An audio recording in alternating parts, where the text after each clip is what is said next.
안녕하십니까. 수상한 스튜디오 딸기 케이크입니다.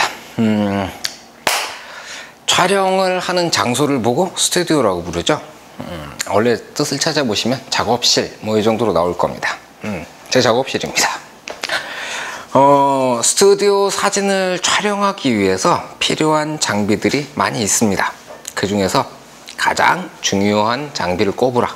그러면 저는 뭘 꼽냐면은 스튜디오를 꼽아요. 스튜디오 자체가 장비라는 얘기죠.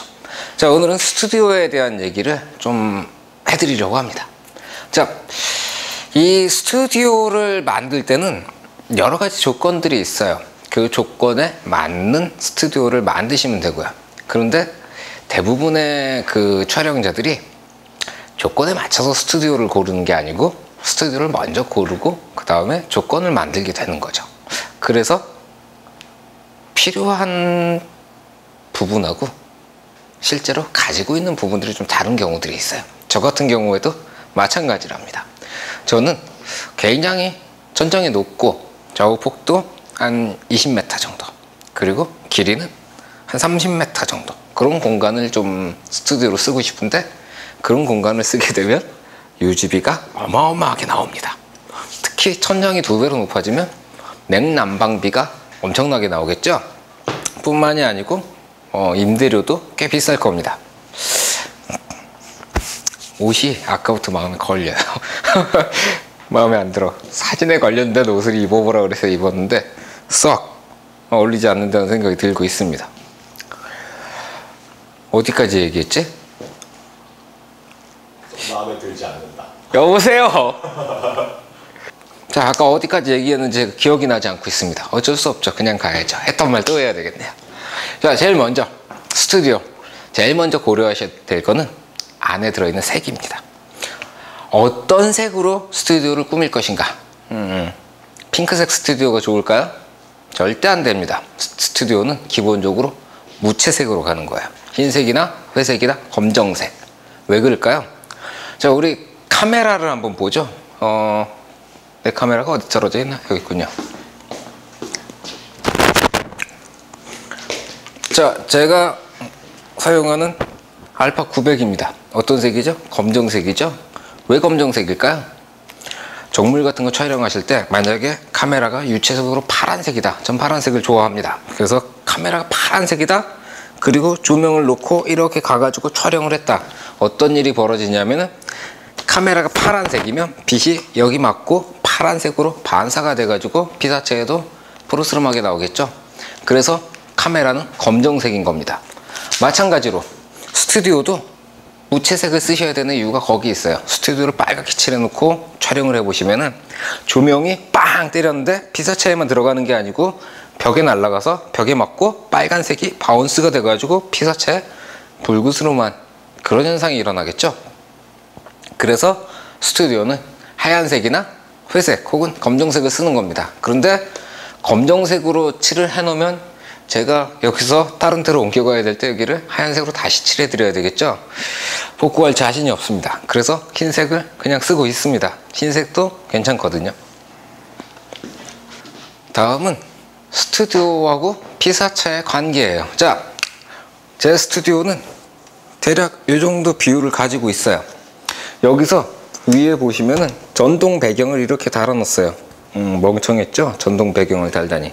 자, 그리고 전동 배경이 내려오면 대략 이렇게 내려오게 되겠죠? 위에서 본 모습이에요. 그리고 조명을 설치하면 이렇게 뭐 이렇게 위에 탑라이트 이렇게 들어가고 뭐 이런 식으로 설치가 돼요.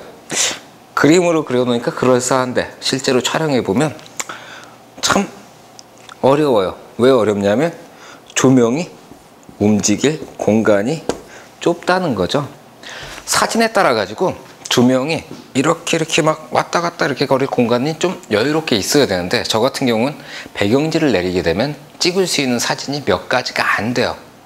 그래서 저는 이곳에서 인물 사진이라든가 이런 배경지를 내려서 찍어야 되는 그런 사진은 많이 안 찍습니다. 대체적으로 한 요만한 테이블을 갖다 놓고 여기서 정물 사진 정도를 찍어요. 인물을 찍게 되면은 임대 스튜디오를 찾아가지고 돈을 주고 스튜디오를 빌려서 촬영하는 편이죠. 자, 촬영 장소가 작으면 작은 대로 조명도 조금 작은 걸 쓰시면 되고요. 조명을 큰 걸 쓰시려면 촬영 장소가 따라서 커져야 돼요. 자, 스튜디오의 앞뒤 길이는 어느 정도가 적당하냐면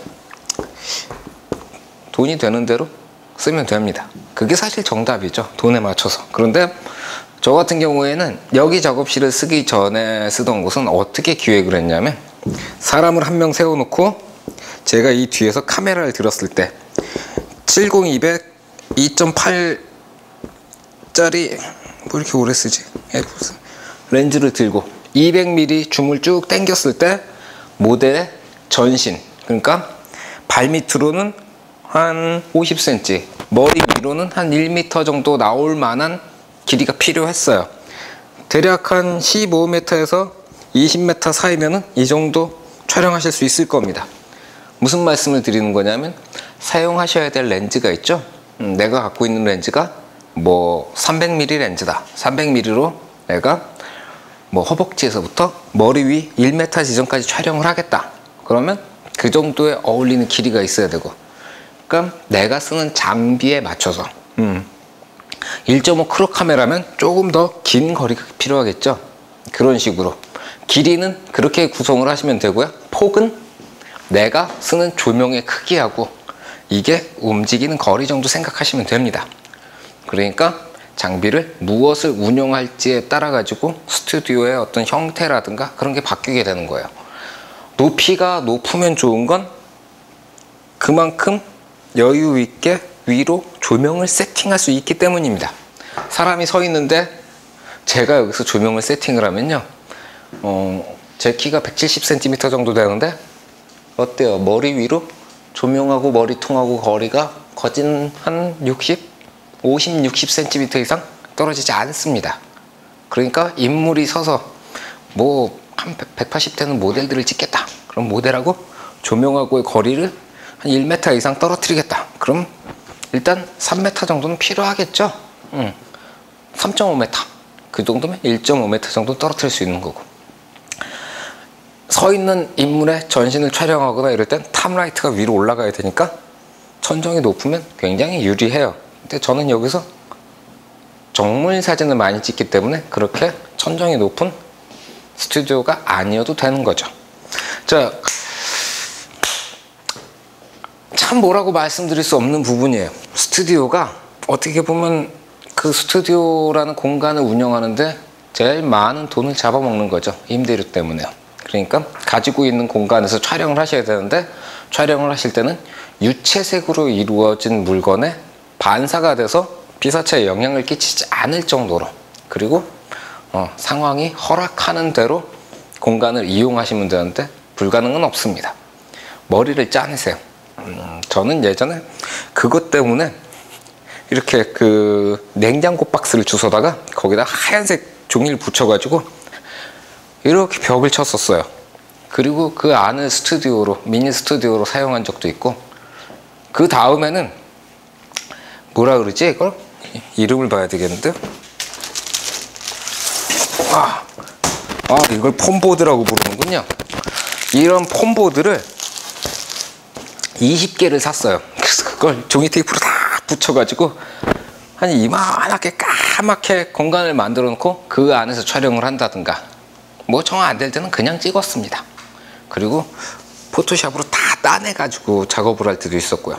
상황이 되는 대로 하시되, 어쨌든 스튜디오의 원리는 그런 거라는 거죠. 반사 강하고 사용할 수 있는 렌즈, 조명이 어떻게 운영될지를 생각해서 결정하시면 됩니다.